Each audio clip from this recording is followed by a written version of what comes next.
Hi guys, welcome back to my channel, All Things Weddings with me, Wamboi Wawero. First of all, let me say a big thank you to everyone who watched my first video. The positive feedback was amazing. Thank you for the shares, the subscriptions. Thank you so much guys. I am back and today I want us to discuss something rather obvious. If you want to wed and you're on a tight budget, how will you do it? So here are 8 tips that are going to help you come up with a beautiful day and yet save some money. First things first, you have to set a budget. You need to know between you and your partner how much you're willing to spend on your wedding. So you need to understand how much will go into photography, food, the venue. So when you set a budget, everything should trickle down to the budget that you had set. And 2, you also need to stick to that budget. You really need to know, once you set that budget, you can't go overboard. Maybe expecting relatives to come in and help you. Maybe the pledges. Work with what is in your hands, because it's very easy for you to go overboard and you will end up not saving money, because we are all about saving money. And so number 3, set a guest list and stick to it. Why? When you set a number and then you go overboard with the number, the budget changes. You will have to spend so much money on each person.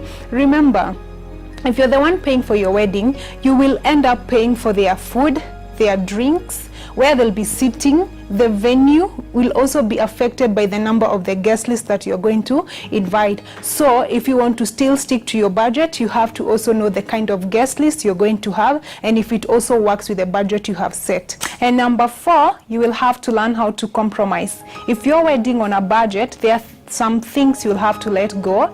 Maybe like fresh flowers. If you're not too much into fresh flowers, you can always maybe use the dummy flowers, of which they'll still come out as beautiful, because you see it's all about the photos. A link below so that you can see what you can use when you're planning your wedding. Number 5, you will have to learn how to communicate.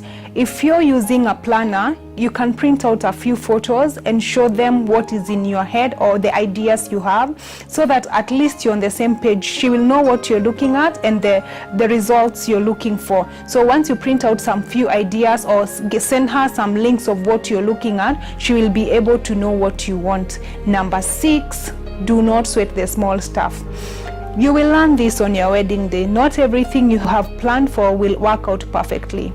Maybe one of your suppliers or your vendor decides to change on a plan that had been worked over and over for like 6 months, or when you are planning your wedding.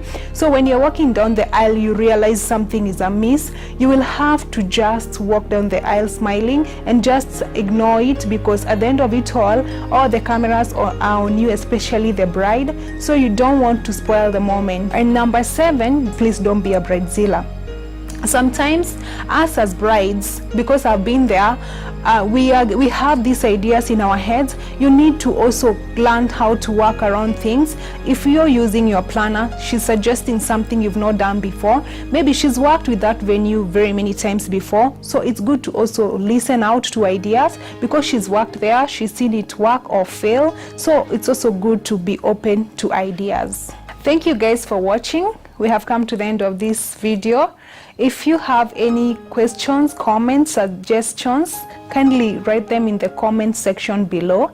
I'm also going to attach a few links to more hacks, more tips to help you as you plan for your wedding day. Kindly don't forget to subscribe so that we can continue doing this.